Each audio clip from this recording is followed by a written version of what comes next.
stepping up right now with some personnel out, so we had teachers vacuuming and doing garbages and tables, and Mr. Hoff has the middle school afterwards.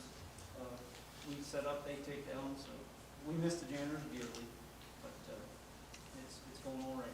I even had to do puke duty yesterday, so can't wait for them to come back. So the day I was in there, I walked in and you were vacuuming. Yeah, Sarah made this. The eighth graders, Mrs. Arwin, first class, Mrs. House, day class, are staying late this week, by Tuesday, tomorrow, their last day of on the duty job, and then they'll be going back to their classes, stuff at good time, so David helping get stuff done, school cleaned and tables up, and quickly, over fashion, so it's going pretty well. Awesome. Any others? If not, we move on to the principal reports. Mr. Zarbon, please lead it off. How do you So excited I get to show off to all these people. You know, we do this. All right. I don't want to bore you with my data. Courtney would like that, but I try to go to the meat and potatoes of it. You can see that the NWA results. The negative numbers, probably that's not what we want. We want probably the positive numbers. So you can see like our second and third grade way outperformed their fall to their spring. First grade and fourth grade, they were very close. So, we were very happy with all those results. And now we just moved into our first day of state assessment. Fourth graders wrapped up reading today. Other than that, we got a bunch of things going right now. The staff is working hard. We got a few trainings that we're taking part of and trying to increase the overall understanding of how to learn to read. That's kind of our goal. Sorry, I sent 2 emails last night because I forgot about the first grade concert. We got one more concert left. That's at kindergarten. We're going to try to do that all together. So far this year, we didn't allow anybody to come into the building until 15 minutes prior. Everybody had pre-assigned seats. Nobody got to go to their saved seats for 18 people. So it's actually worked out kind of swell. Nobody was stressed out about, just a random draw. I learned that from Pat from graduation. So good job, Pat.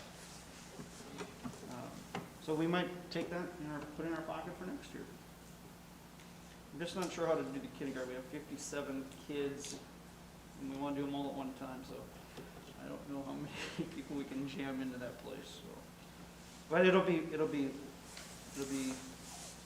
well worth it. And Mr. Revere in the high school has come down to stream them. Had a student come down, so I thank him for allowing us to stream it. I think the last time we had 40 people watching from afar, so that was great. Questions on my report? How's COVID been in the classrooms and everything? Good up until, I'm not going to blame it on anything, but I think there was a little bump after some bigger gatherings and people traveling, and we were headed in the right direction, but now I just want to finish the year with all my kids. So I think we'll get through it just fine. We lost one teacher for a couple weeks. I had a dozen kids out the first week back of Easter. Fort Ransom, I had a third of the kids out. That was neat. But we're fine. I just don't want to go any further. Any other questions for me? Thank you, Mr. Zarbon. You are welcome. Mr. Howe. One thing I want to add to my report is our state science fair. We had actually 5 place state award winners, and I believe that's the most Brooklyn Mrs. Pierce has had. Yeah. Yep. So Brooklyn Bergman, she won the Harold Ham School of Geology and Geological Engineering Award. It's a junior division project in the area of Earth and Atmospheric Science. Braden Sutherland won American Psychological Association Award for junior and senior project related to psychology. Haley Quall won North Dakota Pharmacists Association Award for Junior Division Project in the field of pharmacology. And Aubrey Allen and Jillian Hughes won North Dakota Society for Clinical Lab Science Senior Division Project related to laboratory medicine. So those girls all got awards from Mrs. Pierce. She did not hold an awards night for that, but she did hold an awards night with the whole group earlier. That gave out close to almost $1,200 award to all of our winners and stuff, our region qualifiers and stuff. So that was a big night for us. So other than that, we have our concert coming up. Like Ben, we have our Mrs. Falcon. We had our chair set up for our concert. It's streamed live as well. I believe we had 70 views on ours, but I'm not saying nothing, Ben. So, but things seem to be going smoothly. This is our second day of state testing right now, and we haven't had really too many issues and stuff with technology and everything, so it's going pretty well. So, questions or? How about missing assignments and how are you guys? It's going a lot better this fourth quarter. It's still early in the quarter right now. At the end of the third quarter, we usually get whack everybody clean and stuff and start fresh. So we're doing fairly well. Kids are. Track is a big helper, and we have over 50-some kids in track, so that helps our 7th and 8th graders out quite a bit, and then they're doing a lot of projects now in 5th and 6th grade, so they're not as many missing assignments right now, but we monitor that pretty heavily, so. And COVID questions, we only have 2 students out now, one's back, so. And then they're just close contacts for families, so. And I think they all come back this week, so. So yeah, we're good. Anything else for Gary? Thank you very much. Mr. Dare. On the academic side, we've completed our state assessment, and Mrs. Zarbach has completed the ACT Aspire that is proctored to the freshman and sophomore students. On the athletic side, golf is underway. Mr. Zarbach had 20 kids, Mrs. Sears has 6 girls golfers. They've had some meets. Now, with the weather here, we canceled our track meets. The varsity was yesterday, the junior high today. They're scheduled to go to Kindred on Thursday and Friday. The golf meet in Napoleon, the group that was going there is canceled. Where's your other one at, Ben? Milner. Is that still on? So far. Yeah, and then the girls are headed to Eligibility that afternoon too, so Mrs. Ferris yelled at me at the end of the day, I have changes to come see her. So in typical spring fashion, things are getting moved around here a little bit. On the COVID side, we do have 1 student out currently. All of our close contacts are back, and the interesting, it was cool, the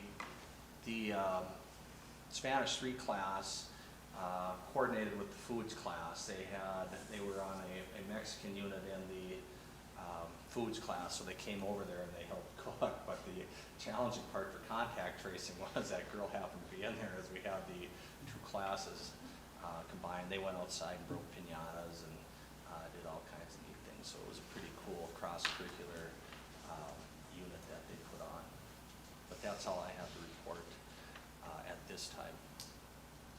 Have a restricted list.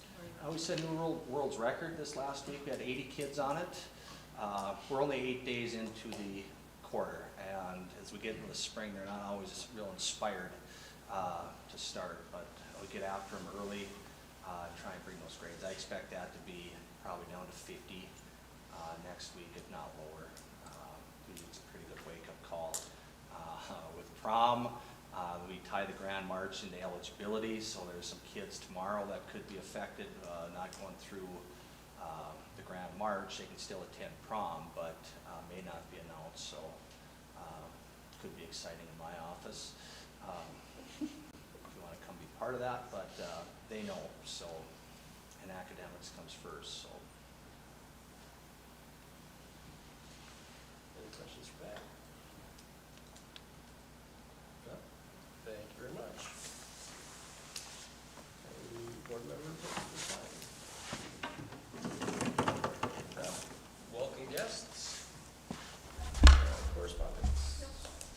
Superintendent's report.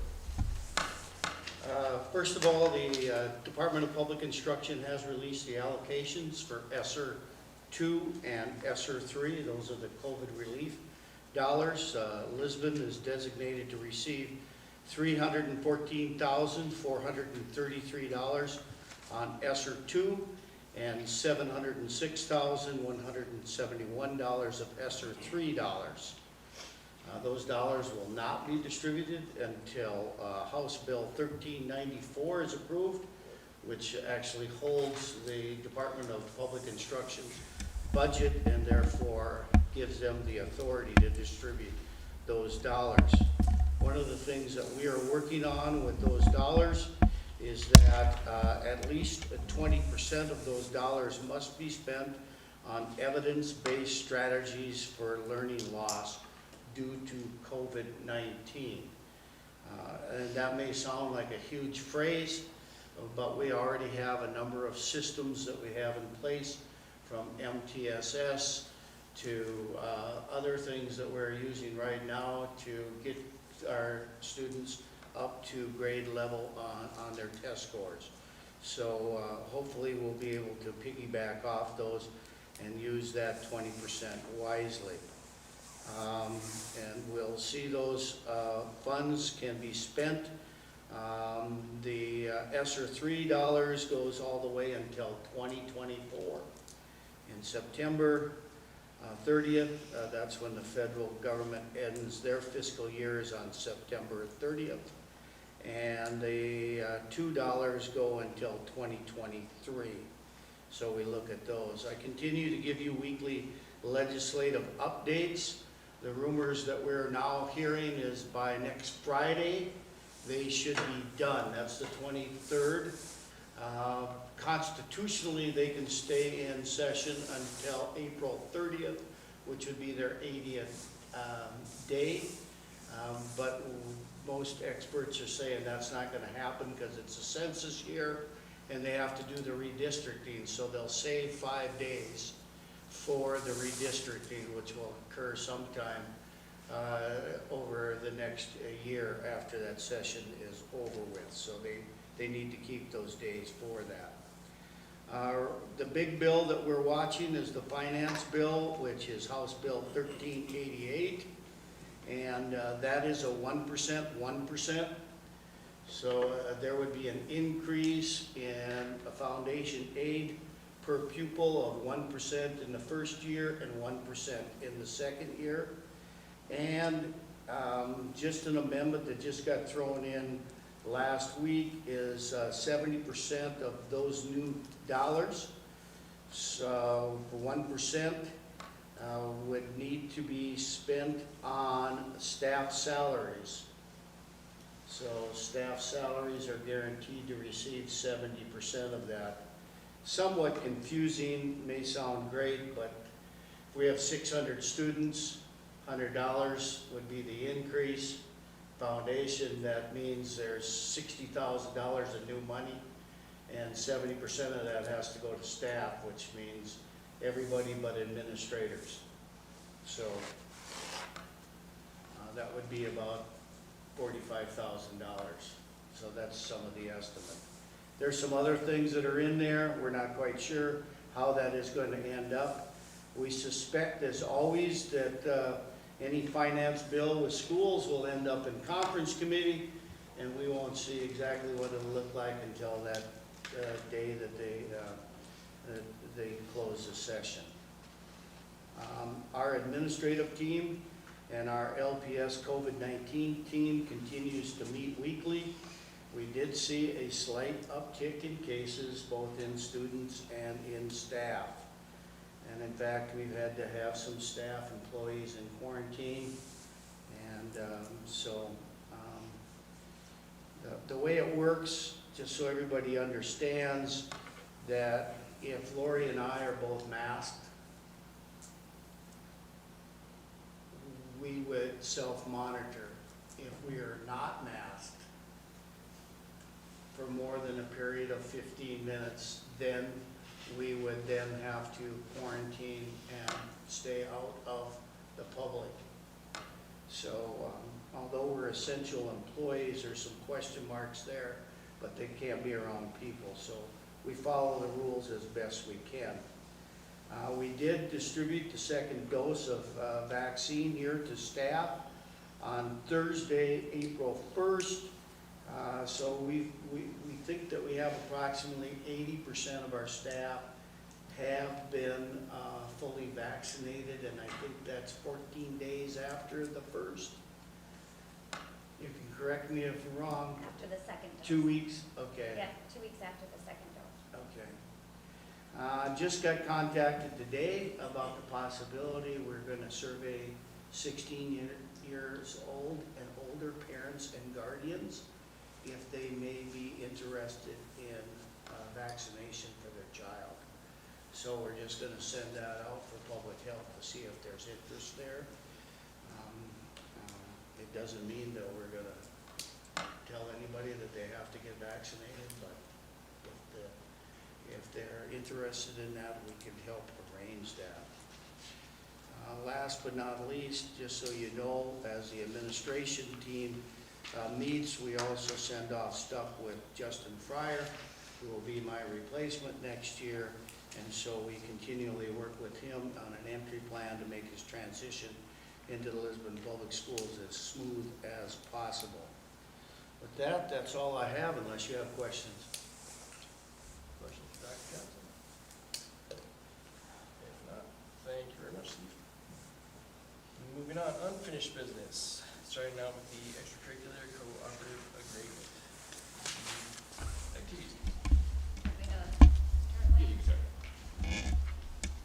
So Lance and I met, the 15th, I believe it was, with Enderlin, AD, superintendent, principal, two of us, and Mr. Adair. They had put together a cooperative agreement, and I just kind of run down what we talked about. The host school, Enderlin would serve as the host school in baseball and softball. Lisbon would serve as the host school in track. The team name, baseball and softball, we would still have to talk about that. But to be, I mean, just throwing it out there, Lisbon, Enderlin, where Eagles jerseys, track would be Lisbon, Enderlin, where Bronco jerseys. We do on the co-op application, we do have to come up with an official co-op name and a mascot and a nickname. Practices, baseball would be in Enderlin, softball, Enderlin, track, Lisbon, games, same. Schedules, the whole school would set the schedule for each sport, coaching staff. The host school would be responsible for determining the number of coaches needed to run the program, so we would not tell them how many baseball coaches they need, they would not tell us how many track coaches we need. The host school would be responsible for hiring the qualified coaches. In the event a coaching position is open, it would be posted for the applicants at both schools within the cooperative. That. Finances, the host school will be responsible for cost of all coaches' salaries. The host school shall keep the revenues and pay all expenses for host games needs. The cost of uniforms would be the responsibility of the host school. The host school would be responsible for costs related to upkeep, maintenance. State tournament expenses would be responsibility of the host school. Bus drivers to the games needs would be paid by the host school. However, the bus drivers to practices would be the responsibility of the transporting school. One thing that we had found out while we were discussing is they have an activity fee, they have a pay to play. We do not, however, they would honor that our students would not have to pay that pay to play. That's kind of a perk that we do offer here at Lisbon, is we don't have that activity fee. Transportation practices, each school will be responsible for transporting their own athletes to and from practices. Games meet, the host school will be responsible for transporting participants to the game or meet, but we have to get them there and home and vice versa. Eligibility and letters, each school shall use their own eligibility standards. Each school shall issue their own letters. Postseason awards would be done, let's say that Lance Gullison is, pitcher of the year. They would just give him the award during the announcement. He would not have to be there. Is that Correct. so they would, because they have an awards night at the end of the season, and so it's just. Each school shall honor activity tickets from each other for the cooperative sports of baseball, softball, and track, and each school would keep the money from the sale of their activity tickets. That, everything to add to that, Lance? No. Okay. As far as some other just things that I wanted to point out, so looking, I had got numbers from AD over there, the Enderlin track. Currently, they have 6 boys and 6 girls for junior high.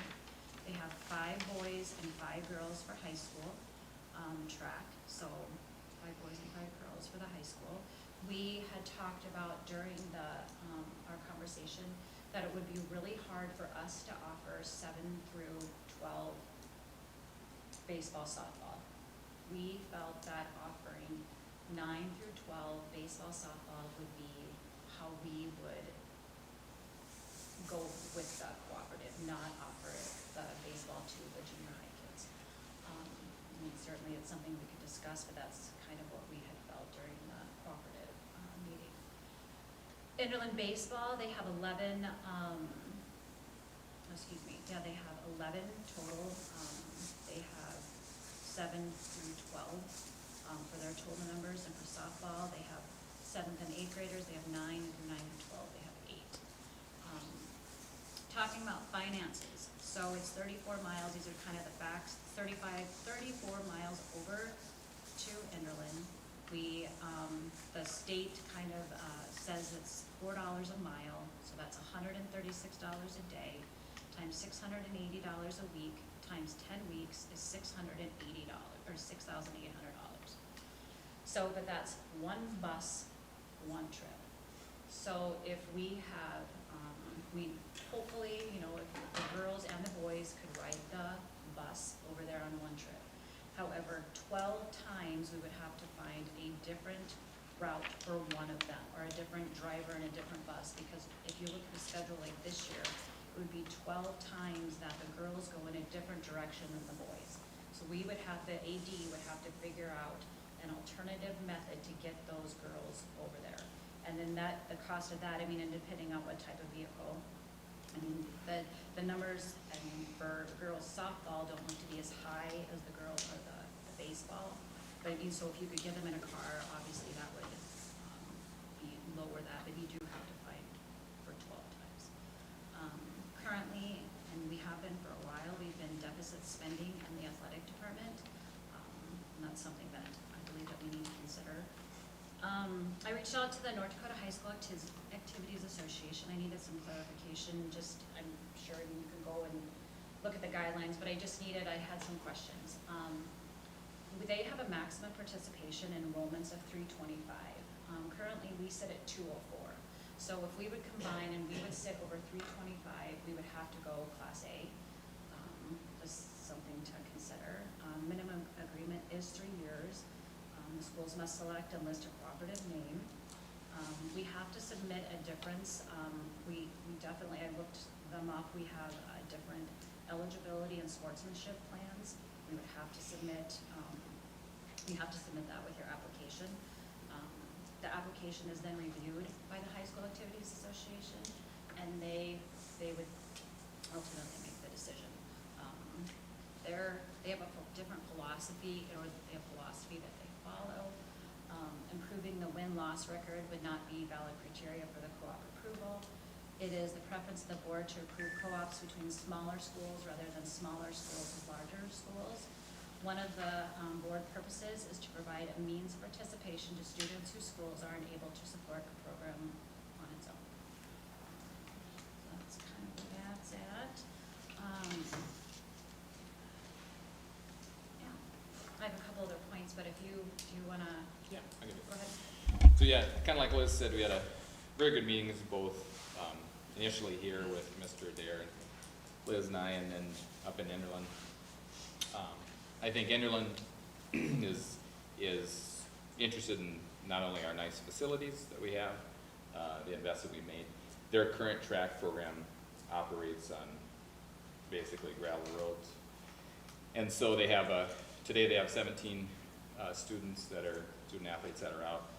They believe that the number in a in a co-op arrangement would probably be in the 15 to 20 range, pretty consistently every year. Their enrollment numbers are similar to Lisbon, are fairly steady for the foreseeable future.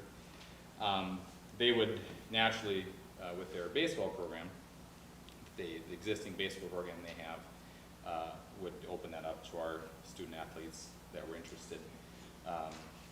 We talked various numbers, kind of hypothetical numbers, of what that would be, both in discussions both here and then in Enderlin. We kind of talked about the natural pros and cons that it would have on our existing track program, on those enrollment numbers, but also the inbound students that we would have. On the co-op, the coaching scenario sounds like it would be fairly even. We would have likely an open coaching position in Enderlin that would hopefully be filled by a faculty staff member from Lisbon, and we would have a potential opening on the track side that they would fill with a faculty staff person there. The ideal part of that would be naturally each school would have a presence for the programs.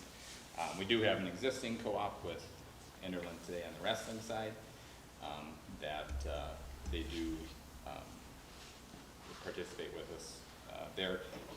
They don't have any current coaches in that program, so the feeling that I got out of the meeting was that they would likely have potentially even greater participation on their side, because they would have a faculty member that would coach, that would be internally promoting it to the students. Like Liz talked about the costs, basically transportation, because each school has the budgeted costs. Uniforms, they would use ours, we would use theirs.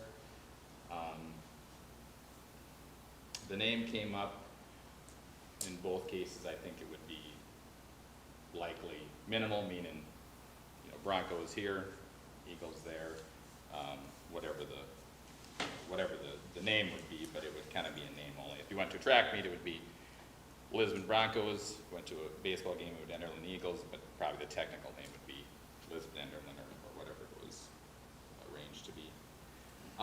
Naturally, it would provide an opening on the not only an opening for the baseball, but also an opening on the softball for female student athletes that would give them an opportunity there.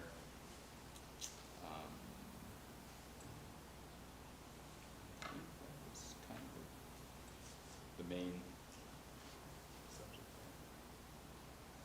Yeah, I'd like looking at their current enrollment numbers.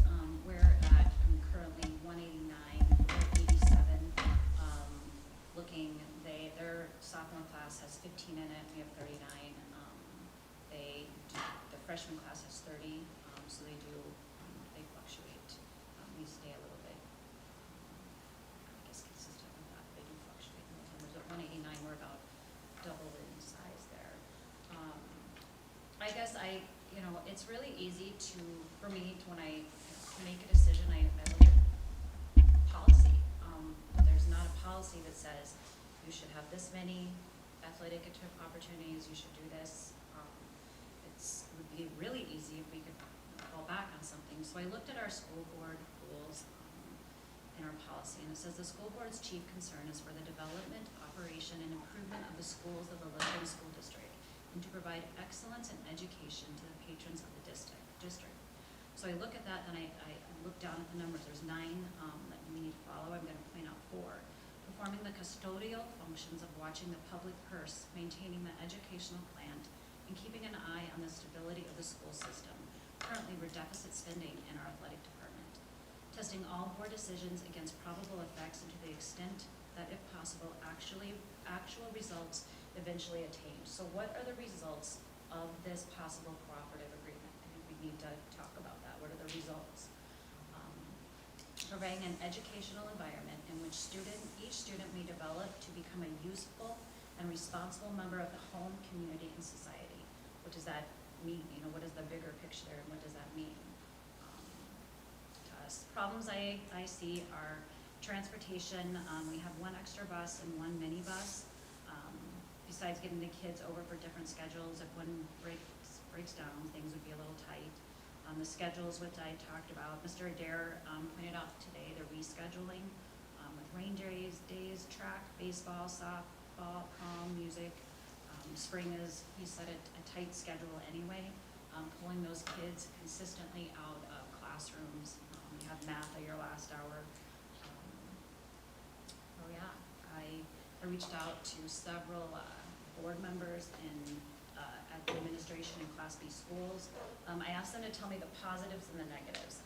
The positive, absolutely always, was gave the kids opportunities, and negatives, for lack of better words, they came up with, it's a pain. We have the tangibles listed, transportation, intangibles they talked about, where kids and parents' feelings getting hurt. You know, that happens in all of our sports. Co-ops are a division, and I think that, you know, right now it's kind of apparent that there is a division within the co-op. Just, you know, we received the emails, we got to see that there is a division already with the co-op.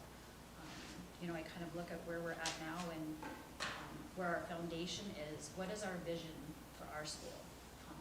The structure, we're getting new administration in here.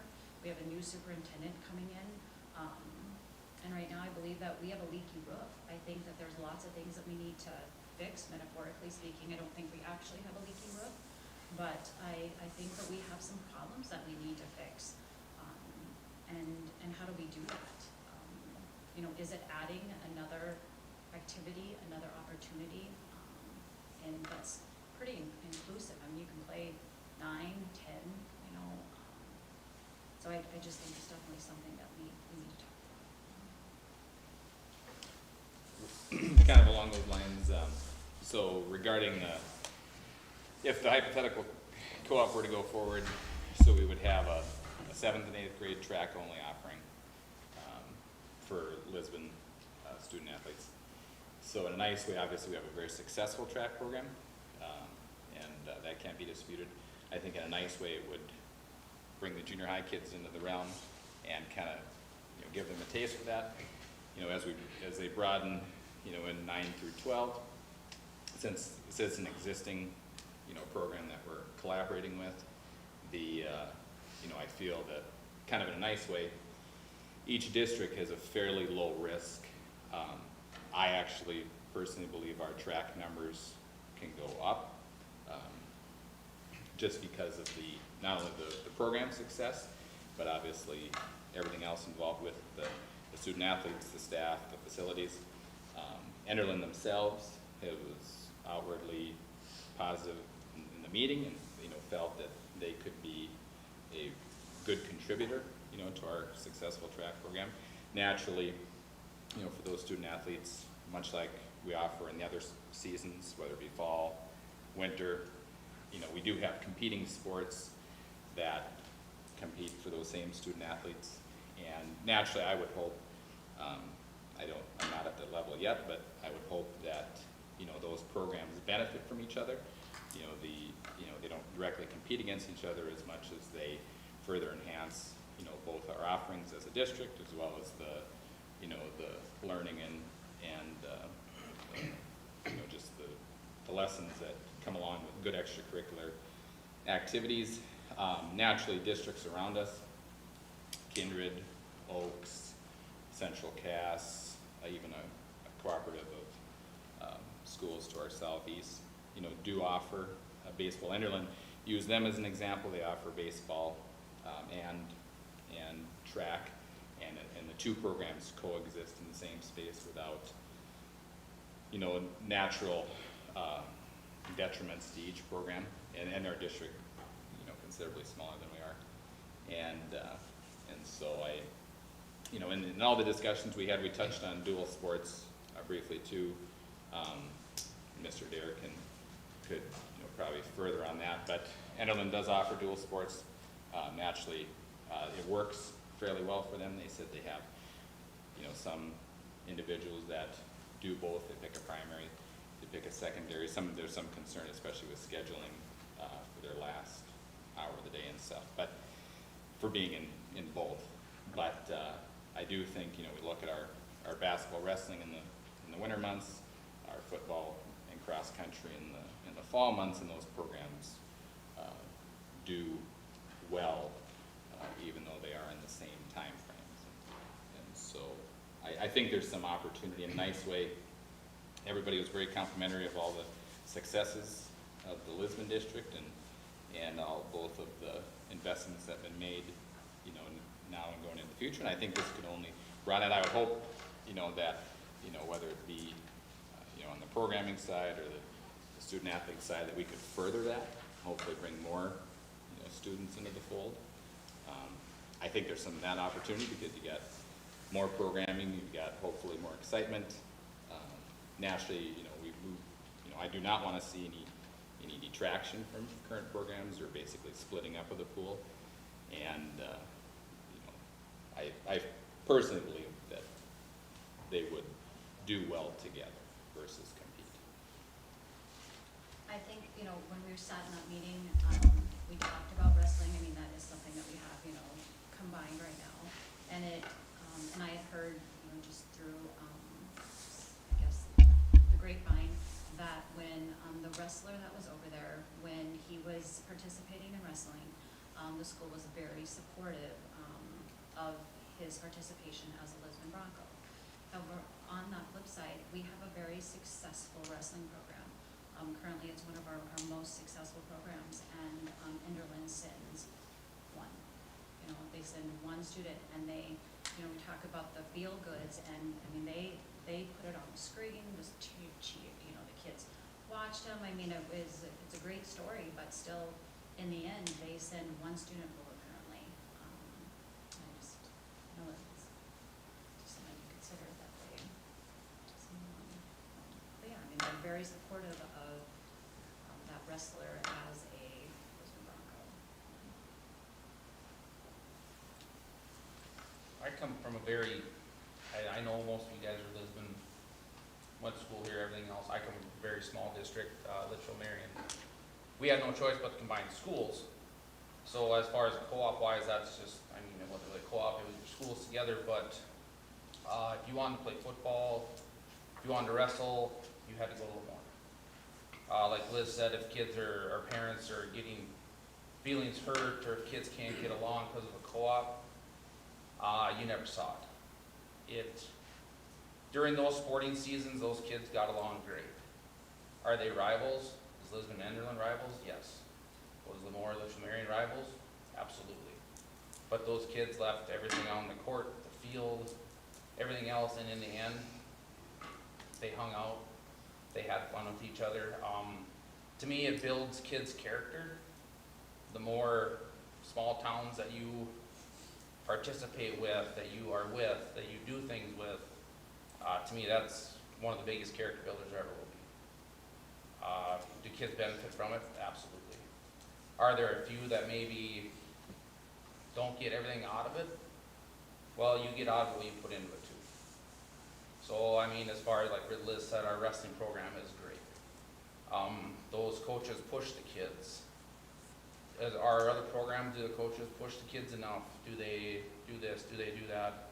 And yes, they only send over one kid, but seeing that one kid from Enderlin, is that going to make more of those kids want to come for wrestling? Is it going to make more kids want to come over here for track? I know there's a huge following of baseball people and stuff that all want baseball and stuff, and it's great. But I just think combining anything is a character builder for kids, and that may in turn, like for your last quarter here for kids participation, missing assignments, this and that might make that better for those kids too, because they know they have that ultimatum if they want to keep doing those activities. They have to do well in school. So it follows with academics as well, I believe. I will say that I reached out to the Maple Valley School Board members just to see how, essentially their marriage was. And they said that they would have liked to have co-opted everything because they believe that a couple co-ops in things, they still see that division then when they would, there's that competitive nature. If they believe that they had co-opted everything, that they feel like the school climate, maybe when they were on those athletics, would have been better. So that's how they felt.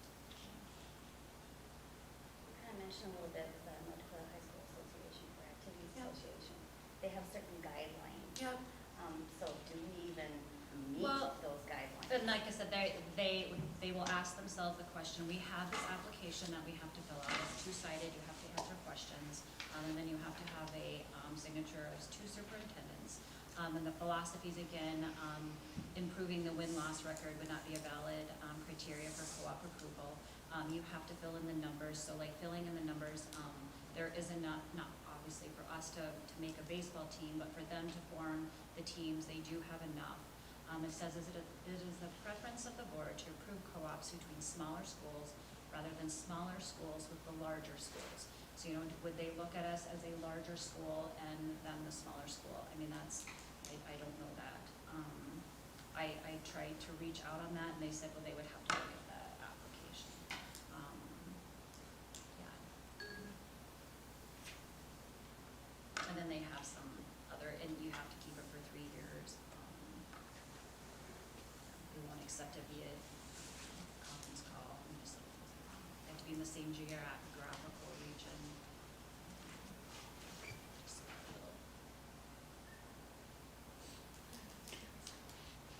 Our existing, one quick question. So our existing wrestling co-op, how long has that been with them? Long time ago, Enderlin was gonna drop the program.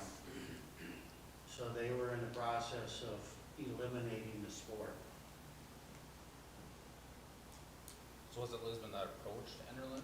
What's that? Was Enderlin approached Lisbon or Lisbon approached Enderlin to get the Well, kids? they called me and they called me and said, we're dropping the program.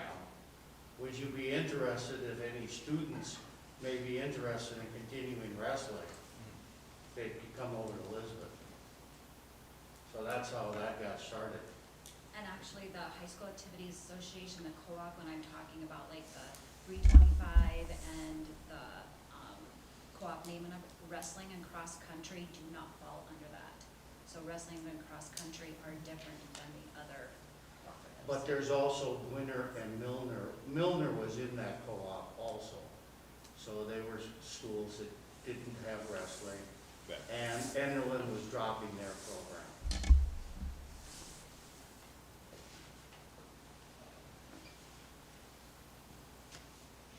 I have heard also that extracurriculars, sports in particular, the numbers are dropping here locally in the state of North Dakota and nationally. Just wondering what that looks like moving forward to adding more when the numbers are already dropping. And like I said, coming from the AD over there right now, they, for track, they would send us 5 girls and 5 boys in high school and 6 girls and 6 boys there. That's a pretty consistent number for them. He said, those don't include Maple Valley numbers because that's what we would have to write on the application. But, and I don't, Mr. Adair, can you answer for our participation numbers, like where we're at, but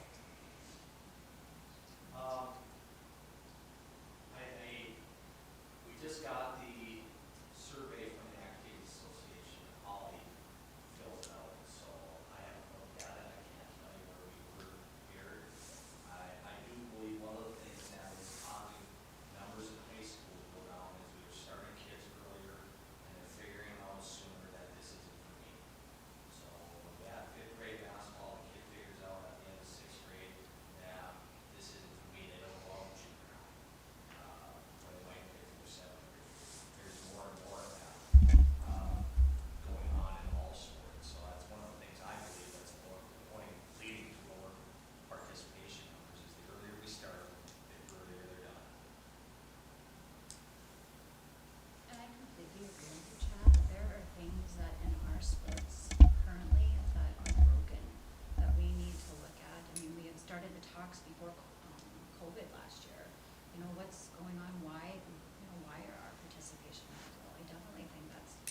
concern, is it adding another program, that, again, fiscally, is it a sound decision? Is it, you know, is that something we should do?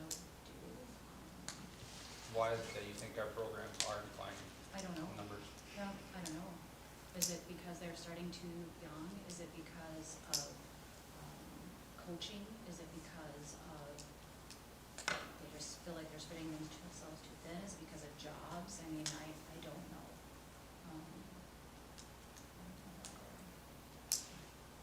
And I've been kind of contemplating that same subject. And I do not have the answer to this, but part of my thought was, you know, naturally, you know, if we have a successful, strong program, much like we have with track right now, and you have, you know, so as an example, like during the meeting, Enderlin said they have 17 kids running on gravel roads. And, you know, we have our 60, our 9 through 12, you know, 60 person. You know, so would we have, you know, 70? Would we have a net 70? Would we have an 80? You know, I part of me wants to believe that naturally the program and, you know, the student athletes and the faculty, I mean, all the energy and time and efforts put into that will, you know, will naturally breed that success.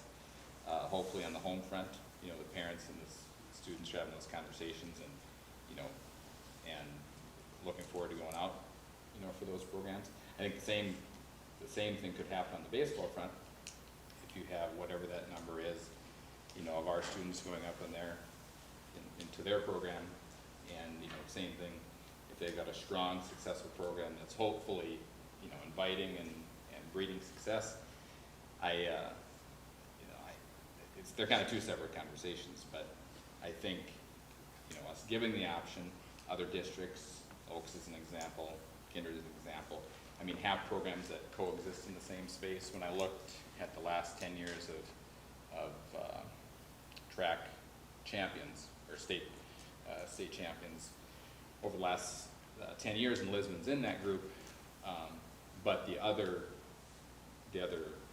championship teams were in districts that had a baseball, softball program. So obviously, you know, they're having successful programs in addition to, you know, having offerings. And so I think the numbers will speak for themselves. I certainly hope they're positive. I think obviously if we give everybody the tools and resources and everything that we can do as a board and district.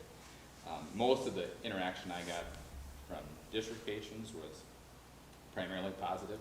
It was nice and had really good discussion from both angles, and I think the discussion was good. I understood entirely what people were saying that were in favor of the co-op. I understand entirely what people said, you know, that they were hesitant, you know, to the co-op.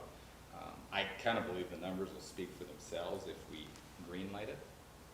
And, you know, I just like, you know, I think if we put our energy into there, I think it'll work itself out, especially with our existing, you know, relationship with them. At the 3-year mark, you know, would we revisit it? Naturally, I imagine we would, you know, and you know, whether to continue it or not. Hopefully, you know, at that point in time, you know, it would be, if we were to go forward with it, you know, we could, you know, agree that it was the right decision.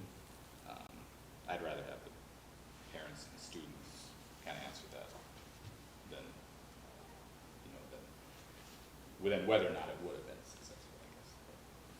Do you have any educational concerns? I mean, does anybody have any educational concerns about opening up another program that those kids aren't, you know, under our roof essentially? And do you have any concerns with them just picking up another program? We set a world record for kids on restrictions right now. It's a little concerning, I guess. I mean, I'll take Mr. Adair's word for it that he's gonna bring that down, but again, our first and foremost priority is education, you know. I guess that's where. Is that just the kids though, or is it how the kids are being taught? Is it teachers that are able to teach different ways for different kids, for the way they learn? I mean, yes, there's 80 kids on restrictions, but is it all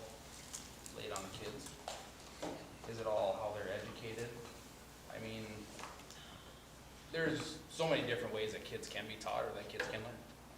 So as far as education wise, I don't know if it's just, I can't lay it wholly on the kids. It's gotta be on the staff too and how they're actually educated. They have to change as well as they expect the kids to change, to me. So changing gears a little bit, Enderlin has been in the co-op before, now they're not. So I don't think we can really talk about entering into one unless we talk about how they're not still in one, because I don't see any point in us starting one out if we know it's gonna fail because of whatever reason, so. Hey Lance, you met with them, they're not in one anymore, why? And I didn't personally ask them how the dissolving of the co-op, you know, had occurred. Their superintendent and their AD had indicated, and correct me, Mr. Adair, if I'm wrong, so they are still co-oping for football? Football for 1 more year. For 1 more year. They had, and correct me if I'm wrong on this, so I think the formal dissolution of the co-op, I think, occurred This year, the way I understood it, anyways, last year, Enderlin went to Maple Valley. Their concern was, they were not getting kids from Maple Valley for baseball and, softball. They had talked to us last year, but when they approached Maple Valley, the talks killed. They killed it on their end. And it basically was dead in water until Maple Valley called Enderlin this year and said, we're dropping the co-op. And that's what proceeded. Then we had a phone call from Enderlin seeking out a possible co-op opportunity in spring sports. So speaking to the school board and the school board, or the Enderlin president, the story's a little different on how the dissolvement came across. Go ahead. Enderlin was honest, and so that, you know, when we were sitting there at the meeting, obviously, they knew, you know, that we were gonna be discussing and voting on it, and so they said, you know, one way or the other. They said, obviously, if you know, if we go forward with the cooperative agreement, you know, they were very, excited about that. If we don't, you know, they'll continue to compete at just their level. You know, they didn't indicate anything otherwise. We didn't ask them, but I mean, we didn't further ask them, but they, you know, were honest, and they said, you know, if you allow us to be in co-op with you, great. If not, you know, we're gonna offer track, baseball just as is. Football, I think they indicated they'd go to 9-man. The question did come up in that meeting about, kind of indirectly, about other sports. They were not interested, and had indicated that there was no interest in other cooperative arrangements, just this. And they were honest. They talked about our track program, our facilities. They said that on numerous occasions, and so I think I can't speak for them, but I think, you know, they want to be part of our successful program. And conversely, they feel that they have a baseball program that is equally as complementary in terms of, you know, what they can offer. So kind of leveraging the strengths of the two geographically. I mean, naturally, we're the two biggest towns in Ransom County. You know, Lisbon obviously is the population center, you know, much over Enderlin, but I think geographically, obviously, was kind of a, you know, first was their desire to be part of the program, but I think second was just a geographic fit, because they are the rest of Ransom County. So then they can float their own teams though, and that doesn't meet the philosophy and criteria of the North Dakota High Schools Activities Association for co-op. Yeah, I guess I'm probably not the person to answer. I mean, I think, yeah, but conversely, I think especially in track and field, and I think just due to their numbers alone, I think it would, I imagine they couldn't compete in and I can't speak. Paul Billing, their board president, you know, he sent us written testimony, he was at the meeting with us. He was pretty honest, that he just said in his remarks that he would just like to have opportunities for not only their, you know, the kids in their district. He just, you know, he, speaking on behalf of their board, had, you know, liked the idea of an arrangement with Lisbon because of much of what we discussed. And so his comments were strictly along the lines of basically offering opportunities to their, kind of, you know, conversely, they talked about their baseball program, their budget, the dollars, you know, they have associated, so I think, you know, they believe that that is their, you know, their trade-off, you know, if you will. As far as adding opportunities for kids, sorry, Mark. We did in the last 2 years, open up a cheerleading program, which was offered an opportunity for the kids. Albeit it's not a big, I mean, it doesn't cost a lot, but it's still, there is a cost there too. But that wasn't even a discussion. It was suggested by a staff member here. It was hardly a discussion at the meeting, it was voted in just like that. 4-1. Is it, yeah, I know. Yep, but I mean, is it still, is that something, is it who suggested, is it because they came to us? Is it, I mean, is it a power thing one way or another? I mean, I don't understand.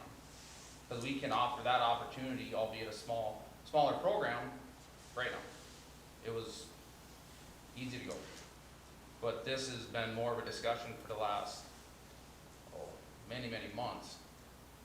I think part of that too is there's a lot of parts that go along with the co-op versus, you know, in-house, obviously you don't have to provide transportation. And Yep. yes, there is a funding, which, you know, this would be too, but, the name and different things like that's a little more in-depth, but yeah, I mean, I think that offering more opportunities to kids is a great thing, and I don't think that working with another school is a bad thing, or, Sure. as you said too, you know, kids working together, it gives them more opportunities in life. They learn Yep. lifelong lessons, and they're more apt to want to do better in school. Yes, I completely agree with that. I just, I question too with the guidelines that they have, if we don't really fall within them. I get that, Enderlin wants to come over here and use our awesome track. I don't necessarily think that we would have herd numbers. I don't know that. I can't say that. We can't Yep. speculate that because we don't know. So I'm not opposed to it at all. I just, I do worry about next year is going to be a lot of changes and stuff too, and new superintendent. It's a negotiation year, and financially, things like that we have to think about. As you said, we're already deficit spending. There's a lot of things that go along with it, so. Like, as far as you say, like keeping in-house, I mean, I think I suggested it years ago, now, having our own baseball program. Yes, I understand it costs a lot of money, and this may be an opportunity to try to spend a lot less, just for, say, a 3-year program. Try it out, if it doesn't work, you dissolve it, and you move on. I don't know, I'm just like you say, it's an in-house thing, so maybe that was what made it easier. Maybe our own, we have the amount of students and kids that maybe participation would go up if there was something else out there. There's, a need for it, I don't know. And yeah, I know spending, it's a big deal, budgets, yeah, they suck. But maybe that's a ticket. We may have to look at offering girls wrestling. That was just sanctioned, by the High School Activities Association. And that may be something that we have to look at, with Title IX compliance. And that will be an expense that we will have to endure just to be compliant with Title IX if there's an interest. There's something else to think of. I think trying to compare adding cheerleading a couple of years ago to going into a co-op with a completely different school district is kind of apples and oranges, for me anyway. was super low cost, so why I was fairly in support of it when it got brought up, it's super low cost, we're in complete control of it. It's the most inclusive thing you could possibly do, because as long as someone would be willing to show up and listen to the person in charge, they didn't have to have any skill whatsoever, and everyone that showed up could participate, and did participate. And also, to top it off, it was an activity that was strictly designed to support another activity and encourage other students. So that's why I didn't really have a problem with that. But, not to call anybody out, but you were against it, so why were you against adding that, but now you're totally for adding this?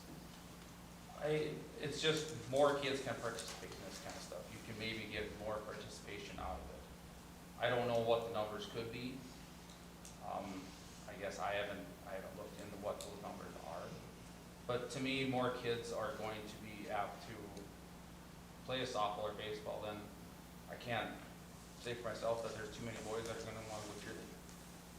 I don't know. I'm just trying to see both sides of it for boys and girls activities. I'm just curious, did you have any girls softball parents, I mean, besides family units? Have you, I haven't heard from anybody besides 2 family units.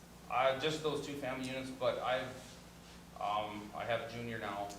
She played softball, and her friends, I probably talked to 8 to 10 of them, that they think that'd be great for a senior year, because they truly enjoyed it. I don't know if they'll all actually go out for it, but they enjoyed it so much then, that for one more year, they would definitely consider it, or try it again.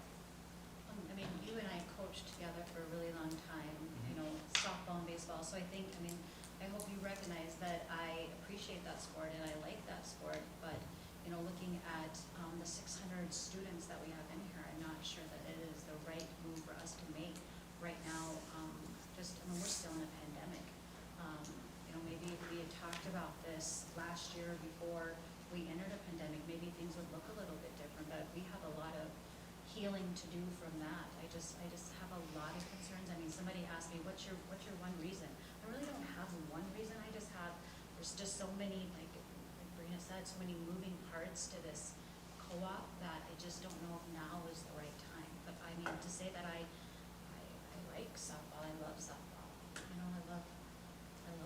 So, I mean, you talked about the pandemic too, and we decided to go back to 5 days a week. yeah, Liz, you were against that. right. It was, the way I felt it was more of a few kids versus our 600 kids. It benefited those few kids more than the 600 kids. Right. So, to me, I'm not thinking of just a few, I'm thinking of all 600 kids too. I mean, this is a big participation thing. Right now, we may not have been back in school for 5 days if we'd have just been worried about those few kids.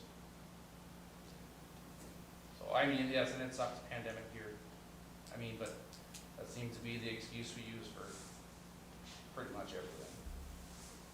So, And luckily we are a board and not you or I just make the decisions, so. Yep, no, I luckily don't- because it is working. I mean, like I said, I was concerned for the educational needs of those quarantine kids, and we're at a point with, we only have a couple students out in junior high. I mean, it definitely, that's why we have a board, and that's why we have discussion and healthy discussion, and I hope whatever decision is made, you know, with our patrons and everyone, we will work with whatever decision happens, and we will move on and make it work, so.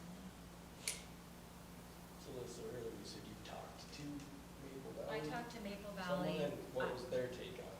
I talked to Maple Valley school board members and the Maple Valley superintendent, and what was said, the transit, or how we got here is in May, they had their annual meeting where everything is fine. At some point, the Maple Valley school board members had mentioned that the administration is the one, they are in charge of, like, they make the transportation, they kind of, the moving parts with the co-op, they are the ones that handle that. So they, at some point, I don't know a timeline there, but at some point, they met with Enderlin, the moving part people there, and there was discussion, that Enderlin was leaving baseball. They just wanted to remove baseball from Maple Valley, and they were moving it to Lisbon.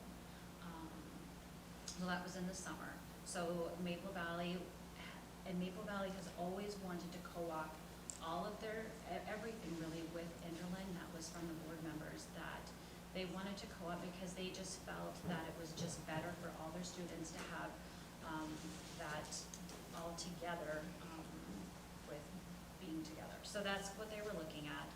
They went back and forth with kind of that team trying to negotiate that cooperative agreement, and then in January, and eventually Maple Valley found out that they were no longer co-oping through an article in the paper. So that's how they found out that they were no longer.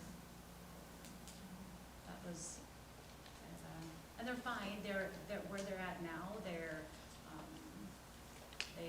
removing everything from their co-op, and they're going to go to Hope Page, and there's some little difficulties there, and all it'll work out.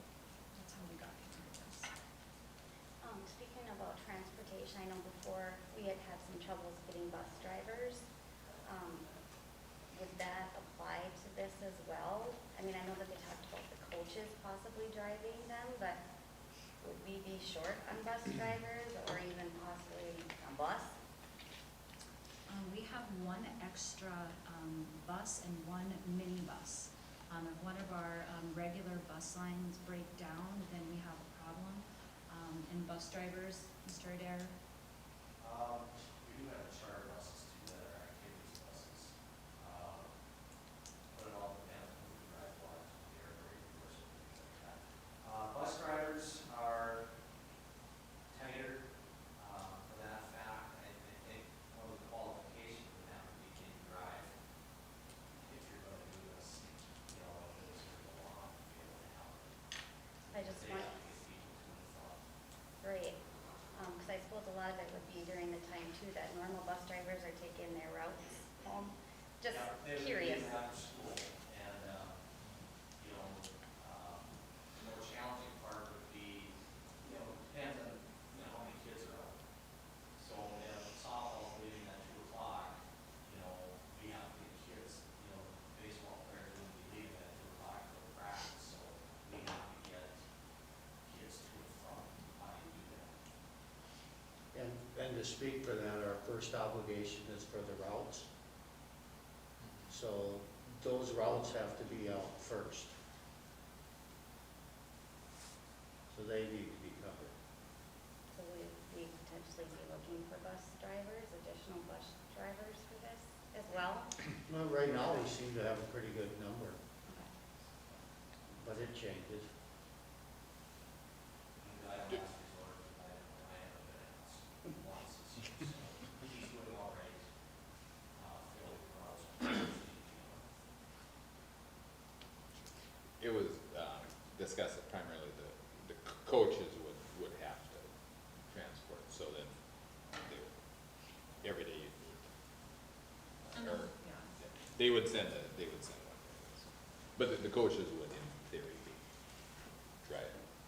And the hope would be that there would be a track coach over in Enderlin that would be able to transport their kids over here. I think this is all hopeful. Like I said, we don't have a softball coach over here.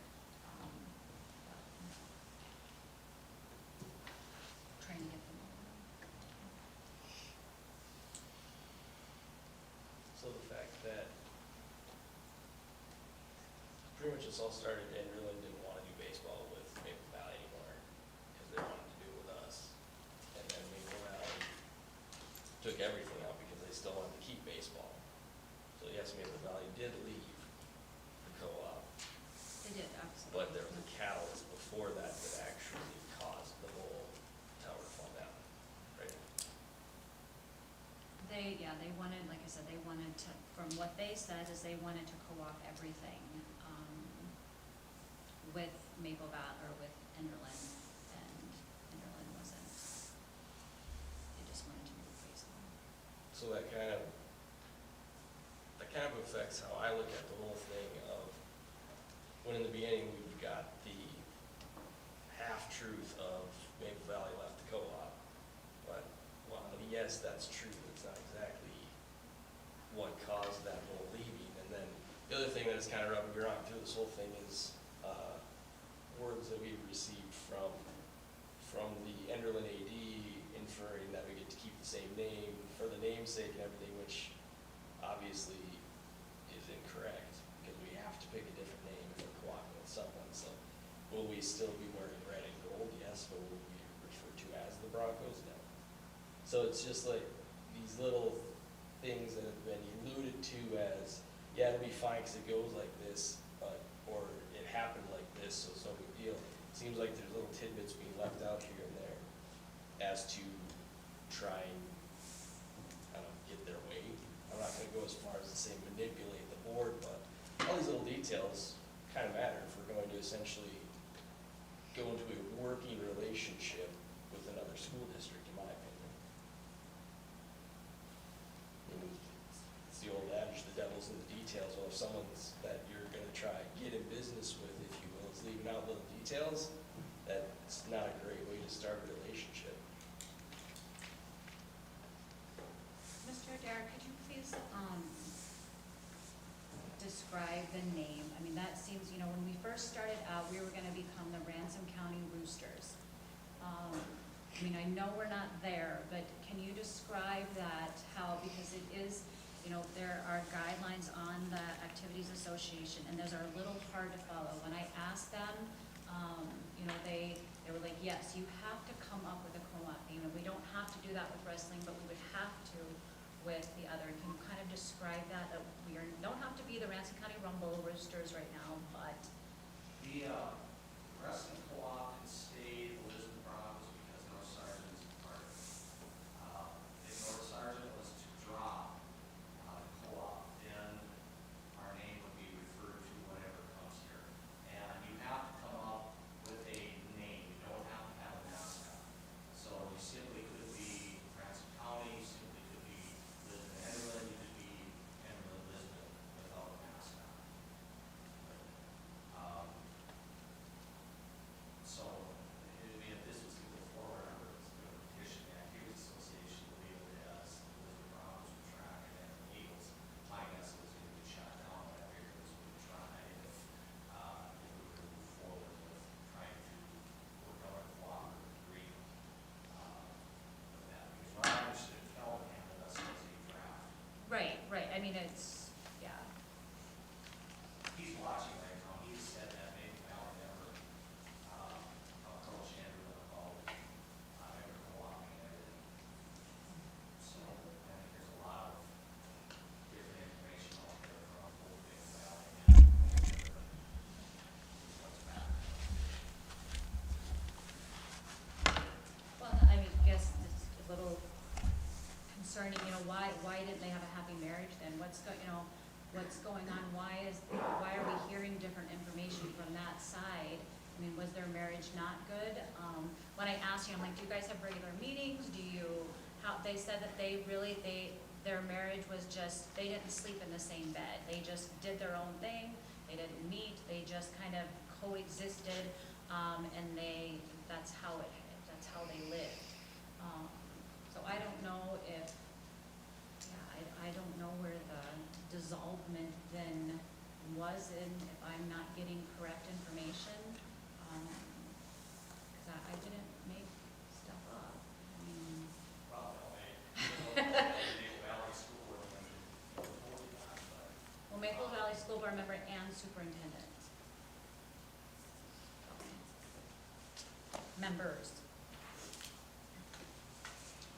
But we're here, and so we were talking about the co-op and if it's a good idea or not, but I mean, there's concerns on how we got here then and what's it gonna cost? It's not gonna cost too much, do we do it, Not that there aren't other opportunities in spring for Lisbon students to compete in. Because it may be the exact opportunity that someone wants to compete in, doesn't mean that we're doing them a disservice by having opportunities that are other ones for them to do. can't always be everything to everybody. And at a point in time, we do have to keep in mind the Lisbon Public School District, not the Lisbon Public Activity District.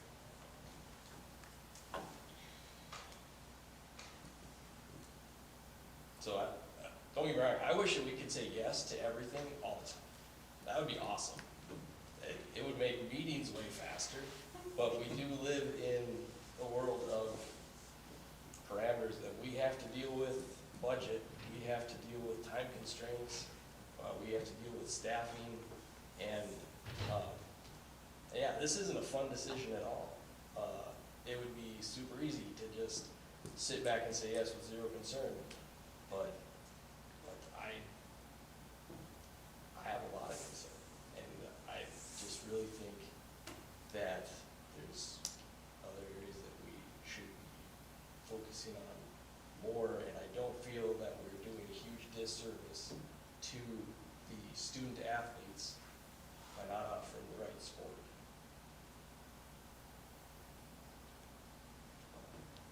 That's just me. That's, we all have our own opinions, which is why it's a board. And as successful as, like Liz says, our wrestling program is and this and that, we still spend big dollars then on programs that aren't as successful or successful at all. I mean, could baseball be successful later on? Who knows? I mean, that could be something, I mean, do we drop other sports? I don't know. I mean, yes, it's a budget, we're already deficit spending, but it seems like we don't have trouble spending on the other activities, truly. I don't know.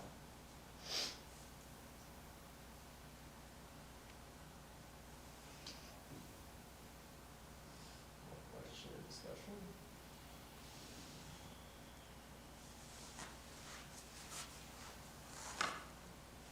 I think too, I mean, as you said as well, I mean, me personally, being on the board, I take this serious and I don't take my own personal opinions into my decisions, because I know, I mean, this isn't based on our own personal opinions, and we need to do what's best for the school district.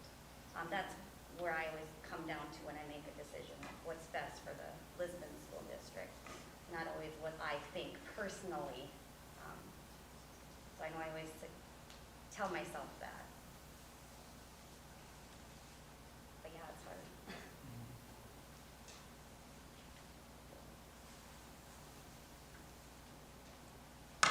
Questions or discussion? Do you guys have any, I mean, I've been spending, literally, this is my full-time job, is co-op, so ask me a question and I probably know it. So if you wanna know more, I mean, I too have, I wanted to make the best informed decision, and, ask us. And Lance has done a lot of research too, and we've talked to a lot of people. We have talked a lot to each other. I mean, if I don't talk to Lance for a while, we'll probably be okay, right, Lance? And then, I mean, both serious and humorous. I mean, I appreciate the discussion, not necessarily, always, but we had, I think, very positive, regardless of the side. I mean, in a nice way, we've heard really good things about our existing programs or our existing students. I mean, much just like we hear regularly, and so I think that's something to be really proud of. And naturally, just like every one of you has said, I mean, I kind of take it all into context, process it out, what's best for the students, faculty, district members, and I, obviously, kind of use that to guide, but it's not an easy decision, but I think there's opportunity for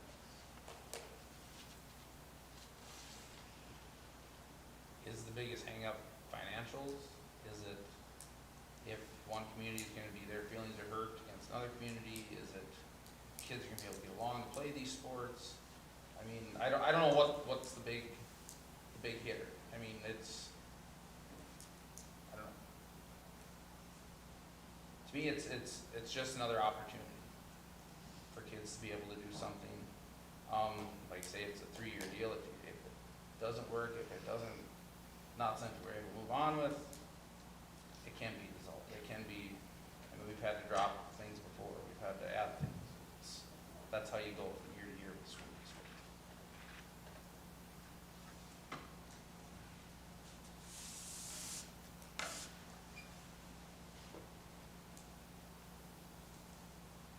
I'll say that we're working on negotiations right now, and one of, it's a negotiating term, but, one of the things brought up that they would like to restore the roar, you know, and how do we do that? How do we restore the roar? Is it, you know, bringing in, you know, a group of, Enderlin folks? Is it building our programs that we have right now? Is that how we do it? I mean, I just think those questions that we have to ask, because I do think, you know, getting more butts in the bleachers is important.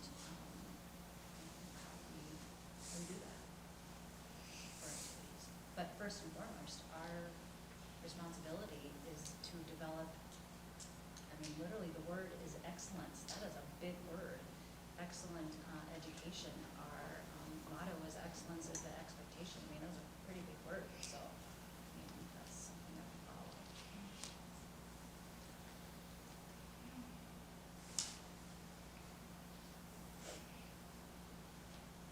Any other discussion?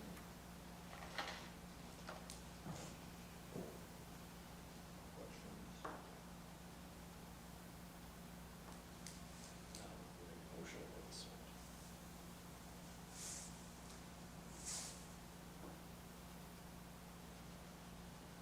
I guess, everything considered, you know, putting my personal opinions and feelings aside and doing what I think is best. Right now, I would like to make a motion that we do not go forward with the co-op right now.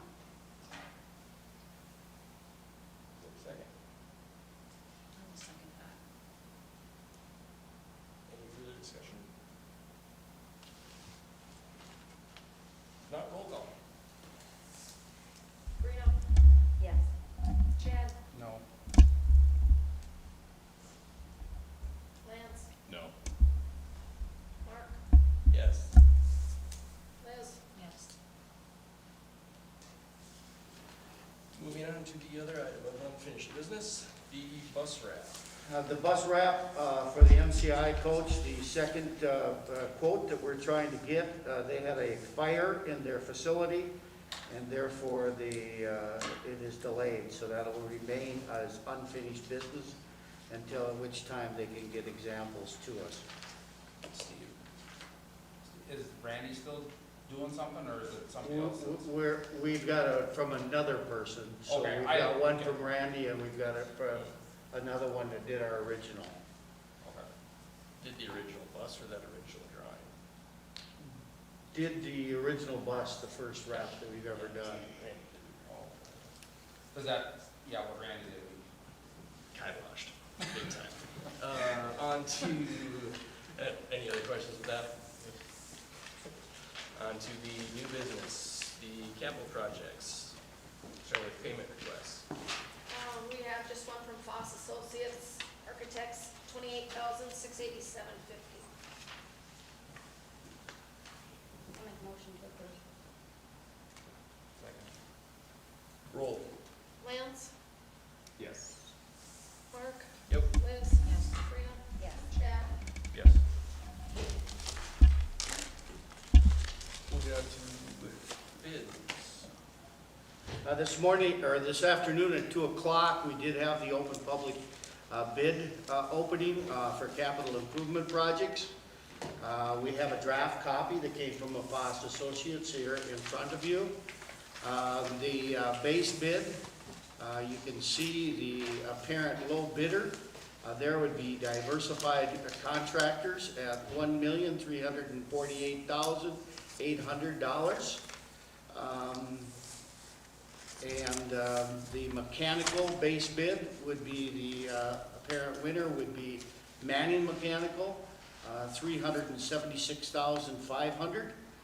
And then the base bid for the electrical would be Grotberg, our only bidder in the electrical side, and that would be at $140,000. Base bid was all of the things in the armory, including the floor, including the bleachers, soundproofing, an additional locker room, and then the addition and the remodel of the administrative area over here with one secure entrance, very similar to what we now have in the elementary and the middle school. So my first thought on it as we came, Bob could see it in everybody's eyes as they came in. If anybody is out there trying to build something right now, material, number one has skyrocketed, and number two is there's no guarantee that you'll get your product if you ordered it. So these bids are pretty scary from my conclusion, and they come quite a bit higher than we had anticipated when we told them to go ahead and call for bids. And it's just a new phenomenon. It just hit us. So I'm going to propose we're going to sit and look at this for a while. We're still looking at our numbers. We're going to have a special meeting. Hopefully we could have that sometime next week. It's towards the end of the agenda to call for a special meeting. And the purpose of the meeting would be either to accept or reject. So, and that would be on the recommendations that would come from Foss Associates. And then of course Lori's and my workings of the numbers, which we'll talk a little bit under the budget report. But it looks like our luck, from what I can see, kind of ran out.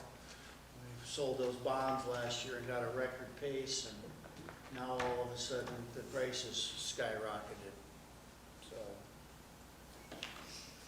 that's all I have under that area. On to personnel. We're pretty darn happy right now that we're getting, and we are interviewing. We've interviewed one high school science teacher. We have another one on Wednesday. We have a third one that we're trying to line up. We offered a contract today for an English slash high school library science person. We were able to interview and offered contracts to 2 special ed instructors. And then the first one that we have today, the ones that we have to approve, would be Sarah Kastner. She's a speech path, and we have not had a speech path person since Sharon Moeller left. So this is a really great addition. There was 18, I believe, special education units and or school districts that were looking for her, and we are actually actively pursuing her. So we were pretty happy that she chose to come to Lisbon. So Sarah, that would be my first recommendation. That would be hire Sarah as our speech path person. She's originally from Fargo. She taught for, I believe, 10 years in Park River, North Dakota, and then decided to go back and get her advanced degree in speech path. And she'll be finishing up school this spring. Need a motion to accept. I'll make a motion to accept Sarah. Second. Roll. Rena? Yes. Chad? Yes. Lance? Yes. Mark? Yes. Liz? Yes. And Donna. Oh, we got a second contract first. No, of course you Shayna. did. Oh, I put them She's- together. Oh, you put them together? I put them together. Okay, the second one that we have here for, this is special education. And right now, because of need, it looks like we're going to need some more addition in the middle school area due to caseload increases. And so Shayna Gusso is her name. She's currently teaching in a small school district just south of Watertown, South Dakota. But she's getting married on July 24th to a good kid from Enderlin. And so she's looking at getting a job here. And we offered her a contract and she signed. And she would have a bachelor's degree in special education from Black Hills State in Spearfish, South Dakota, and she has 4 years of experience. Looking for a motion to accept. I'll make a motion. Second. Roll. Liz, Yes. Sabrina, Yes. Chad, Yes. Lance. Yes. Yes. We had a third, another candidate for special ed. We offered that person a contract. We have not received that yet. We have not received a signed contract. The next one is to the Lisbon Public Schools, the school board. I'm writing this formal resignation letter of my position as 5th and 6th grade math teacher, junior high basketball coach, junior high track coach, and varsity cross-country coach at Lisbon Middle School at the end of 2021 school year. I've accepted another position in Wilton. I've enjoyed my last 3 years at LMS, and the opportunity has allowed me to grow as a teacher and individual over the last 3 years. I will miss the friendships and relationships that I've made with fellow staff, students over these 3 years. At this time in my life, this is a better move for me to be closer to my family.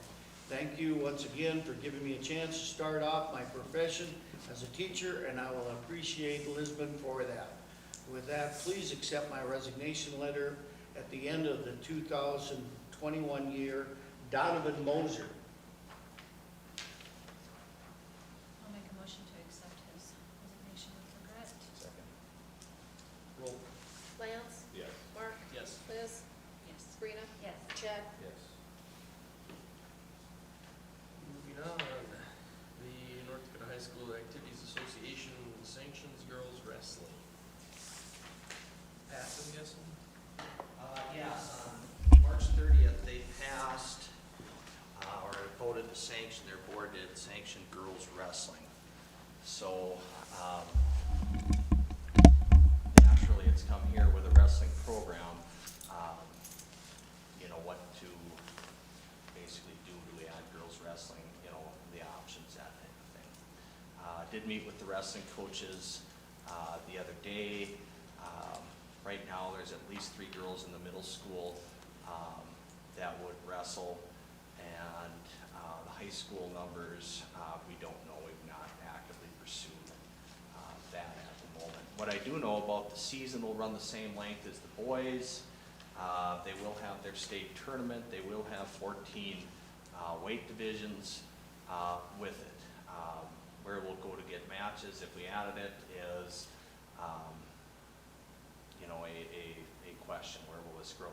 The Activities Association says when it's been added in other states, the numbers go up by 300% for it. A little bit here for the district, when you look at it, you know, options, you have girls interested. You know, if you don't add girls wrestling, they can wrestle with the boys. It's kind of hard to explain to them and their parents that although there is a girls division for wrestling, you can't wrestle in it. You have to wrestle the boys. You know, so that's an issue.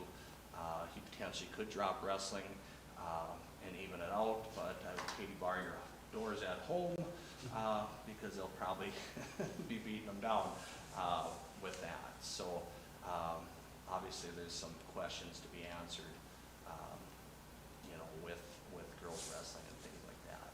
And I guess my suggestion would be referred to Lance and Liz to, Well, the rules aren't coming out until June. yeah. Because in sanctioning this, do they then define other wrestling as boys wrestling, or are they going to do that? From the way I understand it at the moment is they can have a choice. They can wrestle in the boys division. If you don't, because the way it, and I don't know when you get the information from the Activities Association, Lori, but basically it's $30 per sport, and you sign up for what sports you want to offer, and then you send a check to the Activities Association. So when that sheet comes to Lisbon to be paid, you know, we'll have to make a decision on what we do with girls wrestling. Is But there it any is- other, sorry if I. No, I was just saying, it is a fact coming, sponsored by the Activities Association. They will have their own state tournament during the boys' state tournament at the Fargo Dome next year. Have you heard of any other districts' numbers, if they're looking? When I talked to Travis Lamar yesterday, they had it already. South Borders has had it. They had the first female duel this year, although it wasn't sanctioned by the Activities Association. Travis expects it in Castleton roughly 8 plus girls that they will have out. South Borders numbers are similar. So, I mean, in the expenses you look at district-wide, you're gonna look at uniforms, you're gonna look at coaches, potentially, and any travel that's associated with it. A lot of the travel, you try to go along with the boys. You know, I look here at the Storehawk tournament that we would look to have a girls division. You know, when we go to South Border, they come here, I'd look to have girls matches as well. You know, so travel could be minimum, but we go to the East, West, and New Salem, they don't have the space to have a girls division for that tournament. So maybe that weekend the girls would be someplace else, so then you are running a bus and things like that. I can't say for a fact, because we don't know who's gonna have it, who's gonna sponsor what next year. Cause kind of to feed off what Chad said, like, is it gonna kind of domino and schools will just add it in with their existing wrestling programs? I think a lot of them will do that. I mean, talking with Kevin and his brothers out in Napoleon, they're expecting maybe 3 girls. Our problem that we run into is we're getting about 5 kids a class at least out for wrestling. So we're looking at, on a given year, probably anywhere from 28 to 35 kids in the wrestling room. You know, so the space would be limited. Also, the other thing with that, kind of hearing a little bit that here, I haven't spoken to any girls, but they would prefer to practice by themselves, you know, instead of being in with the boys and different things like that. But when you start looking at coaches, you're almost looking at 2, even though the numbers aren't high, because you're not probably going to have a male coach showing moves on female participants. So to need somebody there kind of to, what do you want to say, verify, confirm, see what's actually happening in the practice facility. And, you know, talking with Richard and Kevin a little bit, you know, it's potential that, you know, with the co-op in Enderlin, and they had their Wyatt Smith, former wrestler here, state champion. He's over in Enderlin teaching, and he ran a youth program there, and they had roughly 30 kids, and they had a fair amount of girls involved. Wrestling's a little deceptive, where in the youth they'll have 40, 50 kids, but you don't see that as it goes further up. But our recruiting goals are like 5 a class. But where I'm going with that is there's a potential to add kids, potentially girls from Enderlin as well. We do have the potential to have enough coaches on staff to be able to add it and be successful. So there's some positives that we have in place already for it. Any questions for Pat on that?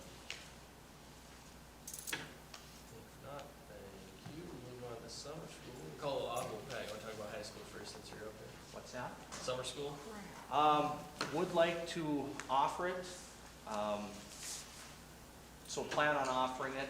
I don't know exactly what we'll do with how we'll handle kids that say fail math or need credit recovery in English or something like that at this time, if we'll run them through the Center of Distance Ed or what. But would like to run a separate girls and boys Phi Ed in the summer. Would like to have the opportunity for credit recovery as well, like we've always done in the past.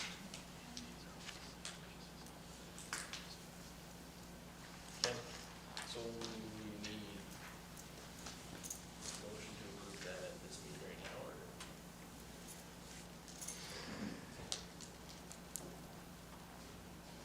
Or wait till- I don't know if we need anything at the moment. You can do it in May. Okay. Thanks, Pat. Yeah. And Title What's up? I. Summer school, Title I talked to Mrs. Smith today. She'd be more than happy to do an, summer school again. We didn't, look at numbers yet, but I'm sure that would, You didn't get any reallocated funds? I didn't check. So we'll look at Because I used to pretty much establish. that. Right, I didn't check on that, so I guess I didn't look. So do it in May. All right. Move that to May. Moving on to the Fort Ransom Education Service Agreement. I'd also like to move this to May, so we don't have to, this cooperative agreement will take a lot less time here. Just so you understand, the Lisbon Public Schools has worked with the Fort Ransom Elementary School since 1967. They would like to continue that cooperative agreement, but there was a change in the administration rules that went in effective on January 1st, 2019, and that meant that the two school districts are supposed to have a signed cooperative agreement. That administrative rule is found under Article 67-13-1, which is part of the handout. And it has to be approved by the superintendent of public instruction. So what I'm suggesting to the board today as the superintendent of Fort Ransom School District also at this time is that we look at continuing that cooperative agreement through a written letter in 2021-22, and at which time we would then work our way through a cooperative agreement that would then go into effect for the 2022-23 school term, if approved by the superintendent of public instruction. So with that, we do not have our next school board meeting in Fort Ransom until Wednesday, the day after our designated meeting in May, so we can hold on this. Okay. Budget report.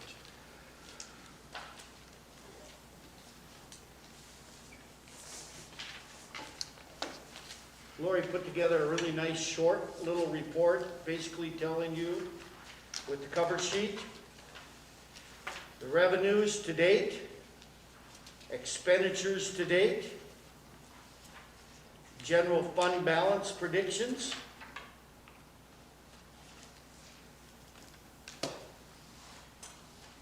and last but not least, a little bit about what we have in the current building fund and the capital projects.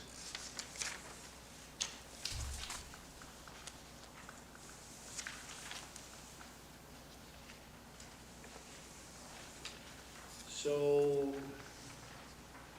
you know, we were trying to work this thing out because we had earlier predictions that that capital project was gonna cost us 1.993. And now if you take a look at it, that's not necessarily true, and that was for everything. So, we're just gonna have to wait and see on that and run some more numbers. Pretty close to where we wanted to be. Pretty well close to budget. As you can see that our estimated fund balance as of 6/30 of 2021 will be $1,178,229. No. Oh, that's the building fund. I'm sorry. What am I thinking here? Its estimated fund balance is more than that, 2 million. Yep. 2.3.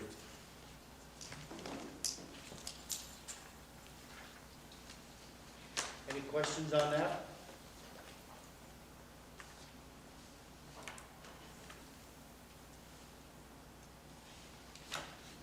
Any questions?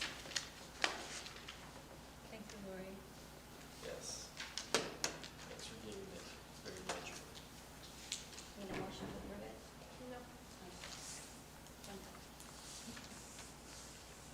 Next, moving on, we will go into a very short executive session to discuss negotiation stuff quick for North Dakota Century Code 4404 19.2.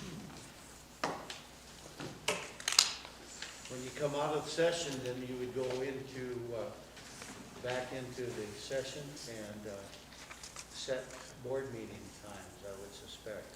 Yep. The only things I'm going to miscellaneous, and then board will come back. So you'll come back out here to do that? Yes. Yep. In the in the executive session, the only item that we may discuss is the potential negotiating strategies.